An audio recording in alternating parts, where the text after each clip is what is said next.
तो वीडियो की स्टार्टिंग होती है, एक लड़की कपड़े को उतारे जा रही थी, जहाँ पर कोई तो बोलता है कि एक काम करो, इसको उतारो और इसे पहनो, ये तुम्हारे लिए बेस्ट रहेगी, समझे। वो बोलते कि ठीक है। और ये रही वो लड़की जो कि बहुत ही ज्यादा क्यूट थी और शर्माते हुए बोलती है कि ब्रदर जेंग, मतलब आप सच्ची में चाहते कि मैं इसे पहनूं?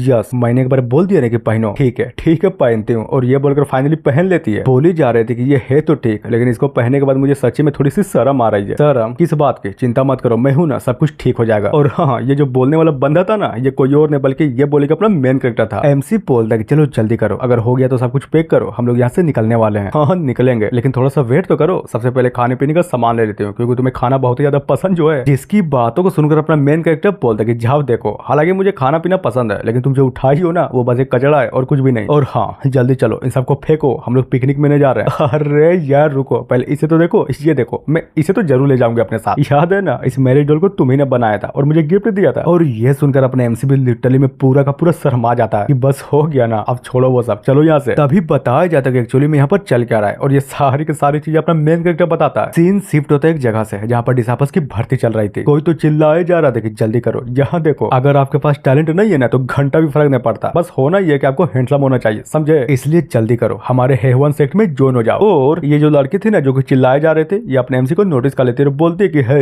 हैंडसम, हाँ मैं तुम्ही से बोल रही हूँ, अगर डुअल कल्टीवेशन में इंटरेस्टेड हो तो फटाक से हमारे हेवन सेक्ट को ज्वाइन करो। जहाँ पर बात करें अपने मेन कैरेक्टर की, तो वो भी इन सब चीजों को सुनकर पूरा का पूरा चौंका पड़ा था और मन ही मन सोचता कि क्या मतलब सच्ची में एक ऐसा सेक्ट जो कि लिटरली में एप्टीट्यूड पर ध्यान ही नहीं देता, करूंगा, ज्वाइन करूंगा, मैं ज्वाइन जरूर करूंगा। तभी बताया जाता है कि हेवन सेक्ट में ज्वाइन होने के बाद मुझे पता चला कि एक्चुअली में डुअल कल्टीवेशन होती क्या है। और सबसे इंपॉर्टेंट बात ये है कि आखिरकार इस सेक्ट को एप्टीट्यूड की जरूरत क्यों न पड़ी, क्योंकि इन्हें कल्टीवेटर नहीं बल्कि ये बोले कि वेसल्स चाहिए। पर कहते हैं ना कि ये मायने नहीं रखता, बल्कि मायने ये रखता है कि अब मैं भी मोटिलिटी के लिए कल्टीवेशन कर सकता हूँ। लेकिन नसीब देखो, कुछ ही समय बाद ही अच्छा समय खत्म हो गया। शामिल होने के कुछ ही समय बाद ही कल्टीवेशन की दुनिया में अराजकता फैल गई। हेवन सेक्ट को एक खलनायक गुट के रूप में नाम दे दिया गया, जहाँ पर इन्हीं कांडों के चक्कर में लिटरली में बहुत ही बड़ा युद्ध हुआ। और रही बात मेरे जैसे एक आउटर सेक्ट डिसाइपल की, तो हमारा काम ही है कीड़े मकोड़े की तरह कुचला जाना। हम लोगों को फ्रंट लाइन पर युद्ध करने के लिए भेज दिया गया, जहाँ पर हमें बहुत ही ज्यादा चोट लगी, मरने के कगार पर आ गया था, जहाँ पर एक लड़की अगर मुझे नहीं बचाती ना तो मैं अब तक लिटरली में मर गया होता। और हाँ, उस समय मुझे बचाने वाली लड़की कोई और नहीं बल्कि ये बोले कि जाओ थे। और जैसा ही मैं बहुत दिनों बाद ठीक हुआ ना, तो मैं कहीं पर नहीं गया, बल्कि ये बोले कि उस लड़की के घर में रुक गया। मेरे मन में कभी भी सेक्ट में लौटने का विचार नहीं आया, एक बार भी नहीं। जहाँ पर लड़की भी स्माइल करते हुए बोलते कि ब्रदर जेंग क्या कर रहे हो, जल्दी करो, खाना पक गया, आकर खा लो। ये बोलता कि ठीक है आ रहा हूँ। और जैसे ही जाने ही वाला था, तभी अचानक से स्पिरिचुअल प्रेशर के कारण ढम से करके जमीन पे गिरता है। सामने देखता है और पूरी तरीके से चौंक गया था और मन ही मन सोचता है कि नहीं यार, इतने खतरनाक लेवल के बीच साला यहाँ पर आसपास क्या कर रहे हैं। और इसी चक्कर में डर के मारे अपने एमसी भी चिल्लाते हुए लड़की से बोलता है चलो जल्दी करो, फटाक से अपना सामान पैक करो, हम लोग यहाँ से निकलने वाले हैं। अब बात है प्रेजेंट में, जहाँ पर अपने एमसी भी उस लड़की के हाथों धर कर ले जाते हुए मन ही मन सोचता है कि भाड़ में गई मोर्टलिटी, भाड़ में गया कल्टीवेशन वर्ल्ड, बस मुझे करना ये है कि मुझे इस लड़की को लेकर कल्टीवेशन वाली दुनिया से बहुत दूर जाना है, इतना दूर जहाँ पर हम दोनों अपनी जिंदगी आराम से जी सके। इधर लड़की बोलते कि ब्रदर जेंग, मैंने पहली बार देखा, आप सच्ची में शर्माते हुए कितना क्यूट लगता है। क्या कहा क्यूट? पागल हो गई हो क्या? और तुम्हें किसने बोला कि मैं शर्मा रहा हूँ? जिसकी बातों को सुनकर लड़की बोलते कि ब्रदर जेंग एक बात बताइए, हम फ्यूचर में यहाँ पर अपने घर दोबारा तो आएंगे ना? नहीं बिल्कुल भी नहीं, वैसे भी हम दोनों जहाँ पर साथ रहेंगे वही हमारा घर होगा, समझे। बोला जाता है कि मेरा नाम ईजेंग है और मैं कोऑर्डिनेटर सा आउटर सेक्ट डिसाइपल, वो भी हेवन सेक्ट का। और हाँ, यह बताना तो भूल ही गया, मैं एक ट्रांसमाइग्रेटर हूँ। हालांकि जब मैं यहाँ पर ट्रांसमाइग्रेट हुआ था ना, उसी पर मुझे एक सिस्टम मिला था, लेकिन किसी दिक्कत की बात तो ये है कि उस दिन से लेकर आज तक मेरा सिस्टम लिटरली में एक्टिवेट ही नहीं हुआ। जब भी सिस्टम में क्लिक मारता हूँ तब बताता है कि एक्टिवेशन कंडीशन मीट नहीं हो पा रहा। मैंने कोशिश नहीं की यार, बहुत कोशिश की, हालांकि मेरे पास कल्टीवेशन टैलेंट नहीं है, इसलिए मुझे अपने सिस्टम पर ही भरोसा करना पड़ेगा। लेकिन क्या खुला? नहीं खुला, मेरा सिस्टम घंटा भी एक्टिवेट नहीं हुआ। और इसी चक्कर में मैंने किसी सेक्ट को टारगेट किया और वहां पर ज्वाइन होने के लिए निकल गया, लेकिन नसीब वो लोग ये बोलकर मुझे ठुकरा दिया कि मेरे पास एप्टीट्यूड है ही नहीं, और जब तुम्हारे पास एप्टीट्यूड नहीं है तो हम तुम्हें अपने सेक्ट में नहीं ले सकते, इसलिए कहीं और जाओ। फिर मैंने दूसरे सेक्टर में ट्राई किया और जरा सोचो तो क्या हुआ होगा, वहां से भी मुझे धक्के मारकर बाहर निकाल दिया गया। बोला कि नहीं होगा, तुम्हारे जैसे कचड़े, तुम्हारे जैसे नल्ले को हम अपने सेक्ट में नहीं ले सकते, समझे। और इन्हीं सब चीजों को याद करते हुए अपने एमसी भी मन ही मन सोचा जा रहा था कि गजब, हालांकि मैं इस कल्टीवेशन वाली दुनिया में ट्रांसमाइग्रेट तो हो चुका हूँ, लेकिन ट्रांसमाइग्रेशन वाली कोई चीज घंटा भी नहीं है मुझ में। तभी अचानक से पीछे से कोई तो बोलता है कि रुक जाओ, और ये सुनकर अपना एमसी भी पूरा का पूरा चौंक जाता है। सीन चेंज होता है इधर, जिसने अपने एमसी को रुकने के लिए बोला था या फिर ये बोले कि बोली थी, और ये लड़की जेड मेडन सेक्ट की मास्टर थी बाय निंगमिंग। और अगर बात करें इसके कल्टीवेशन लेवल की तो हाँ, गोल्डन कोर स्टेट। बोलते कि मास्टर ये कमीना तो हेवन सेक्ट से, क्या करे मार डाले इसे। अभी नहीं, फिलहाल के लिए थोड़ी देर रुक जाओ। और बहुत ही स्पीड से जाती है और लात मारकर अपने एमसी को जमीन पर ढम से गिरा देती है और उसके मुंह पर लात रखती है सो अलग। बोलती है कि बताओ तुम्हारे सेट का नेक्स्ट प्लान क्या है, अगर बता दिया ना तो हम तुम्हें जिंदा छोड़ देंगे। मेन कैरेक्टर बोलते कि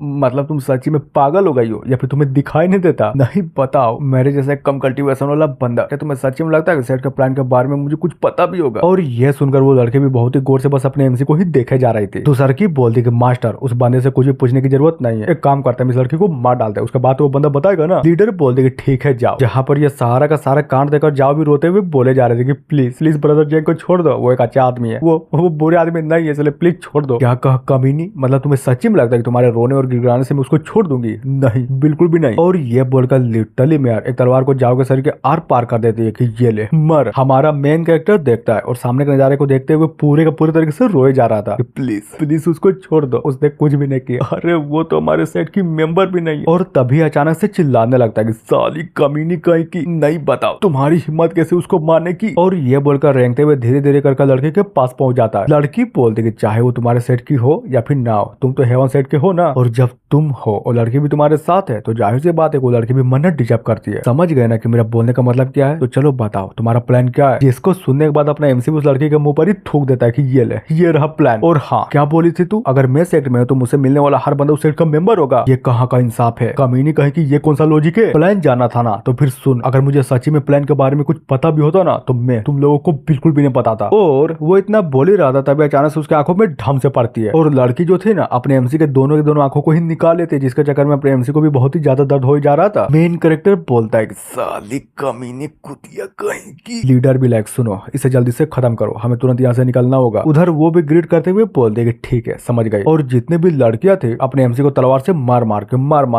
के उसको काटे जा रहे थे। मेन कैरेक्टर बोलता है कि बाय निंगमिंग और तुम सारी लड़कियां याद रखना, अगर अगला जीवन मिला तो मैं तुम में से किसी को भी जिंदा नहीं छोड़ूंगा। तभी कहानी में ट्विस्ट, सिस्टम की तरफ से डिंग से करके नोटिफिकेशन आता है कि स्ट्रॉन्ग ऑब्सेशन डिटेक्ट हुआ है, इसलिए मुबारक हो, आपका सिस्टम एक्टिवेट होता है। लेकिन क्या तभी अचानक से सिस्टम की ओर से कुछ और बोला जाता है कि नोटिस नोटिस नोटिस, होस्ट मर चुका है, होस्ट मर चुका है, इधर इधर। अब बारी है सिस्टम के रिपेयरिंग की, इसलिए वेट करिए। सीन चेंज होता है थोड़ी देर बाद या फिर ये बोले कि बहुत देर बाद, वो भी कहां पर? हेवन सेट के फ्रंट लाइन पर। और ये रहा अपना एमसी जो कि अभी तक जिंदा था, आंखें खोलता है और सामने का नजारा देखकर पूरा का पूरा चौंका पड़ा था कि मैं जिंदा हूँ, ये कौन सी जगह है, मैं कहाँ पर हूँ? कोई तो बोल दे कि जूनियर ब्रदर तुम फाइनली उठ ही गए, चलो अच्छी बात है। मेन कैरेक्टर सोचते कि आवाज, ये तो उसी की आवाज है। और ये रही वो लड़की फुल टू मूड में थी, अपने एमसी को बोलती है कि अब जबकि तुम उठ ही चुके हो तो चलो फिर से ट्राई करते हैं। तो बोलो क्या बोलते हो, मंजूर है? और तुम्हें पता भी है जब तुम नहीं हिल रहे थे ना तब मुझे तो लगा था कि तुम मर गए, लेकिन देखो तुम तो जिंदा हो, तो फिर चलो फिर से डुअल कल्टीवेशन स्टार्ट करते हैं। हमारा मेन कैरेक्टर सोचता है कि नहीं बिल्कुल भी नहीं, अगर ये चीजें सही चलती रही ना तो मैं तो पक्का मर जाऊंगा। तभी बोलते कि यार सीनियर सिस्टर प्लीज पहले मेरी बातों को सुनो, डुअल कल्टीवेशन करना है ना, करेंगे। सबसे पहले ये बताओ आखिरकार लड़ाई में चल क्या रहा है? वो बताती है कि चल क्या रहा है। अरे यार ये बोलो कि हम लोग जीत गए, पता भी है कि क्या हुआ था? हाँ तुम्हें नहीं पता होगा क्योंकि तुम बहुत ही दिनों से बेहोश जो थे। वो जो दूसरी सेट की लीडर कमीनी बाई थी ना, पिछली रात को हमारे सेट में अचानक से हमला कर दिया, लेकिन हुआ क्या, हमारे सेट का जो लीडर था उस लड़के के पूरी तरीके से धज्जा उड़ा दी और यहाँ तक कि जेड मेडन जो सेट था उसे भी पूरी तरीके से डिस्ट्रॉय कर दिया गया। स्पिरिट स्टोन, खजाने, जड़ी बूटियां, साला सब कुछ हमने लूट लिया। पर हाँ सबसे इंपॉर्टेंट बात ये है कि वो कमीनी बाइंडिंग में जो थी ना उसे बहुत ही ज्यादा चोट लगी पड़ी है और हमारे सेट लीडर ने उसको एक बेली में फंसा रखा है, समझे। जहाँ पर बात करें अपने एमसी की तो वो भी ये सारी की सारी बातों सुनने के बाद पूरे तरीके से चौंका पड़ा था कि क्या जेड मेडन सेट हार गया? नहीं नहीं नहीं नहीं, ये क्या बकचोदी है। और सबसे बड़ी बकचोदी तो ये कि मैं जिंदा कैसे हूँ? मुझे बहुत ही ज्यादा चोट लगी पड़ी थी, मैं मरने के हालत में था, इनफेक्ट ये बोले कि मर भी गया था, लेकिन मैं जिंदा हूँ। और अचानक से अपने दांत को पीसते हुए बोलता कि अगर मैं सच में जिंदा हूँ तो मेरा सिर्फ एक मकसद है। और फाइनली वहां से भागने लगता है कि अगर वो कमीनी सच में इंजर्ड है तो यही मेरे लिए बेस्ट मौका है, मैं उस कमीने को अपने हाथों से मारूंगा, बिल्कुल भी नहीं छोड़ूंगा। लेकिन क्या कहानी में ट्विस्ट, अपने एमसी को अचानक से रोक दिया जाता है। लड़की बोलती है कि जूनियर ब्रदर ये क्या कर रहे हो, मैंने तुम्हें यहाँ से जाने के लिए बोला क्या? हाँ नहीं ना, तो फिर मत जाओ। और तुम भूल तो न गए ना, अभी तो तुमने कहा था कि हम डुअल कल्टीवेशन करेंगे, तो चलो करते हैं। और हाँ चिंता मत करो, तुम्हें बिल्कुल भी दर्द नहीं होगा, समझे। और मान लो कि अगर तुम मर भी गए तो मजा करते हुए मरना कितना अच्छा बात होगा ना। नहीं सोचो किसको नसीब होती है किसी को लेते हुए मरना। मेन कैरेक्टर सोचता है कि धत तेरी की, मेरा कल्टीवेशन लेवल सच्ची में बहुत ही ज्यादा कम है, इस लड़के से मैं अपने आप को छुड़ा ही नहीं पा रहा हूँ। समझ गया, इससे एक बात तो साबित हो गई, अगर इस कल्टीवेशन वाली दुनिया में तुम्हारा पावर नहीं है ना तो तुम कीड़े मकोड़े के अलावा कुछ भी नहीं हो। और वो इतना सोच ही रहा था तभी अचानक से सामने देखते हुए पूरे का पूरे तरीके से चौंक जाता है। और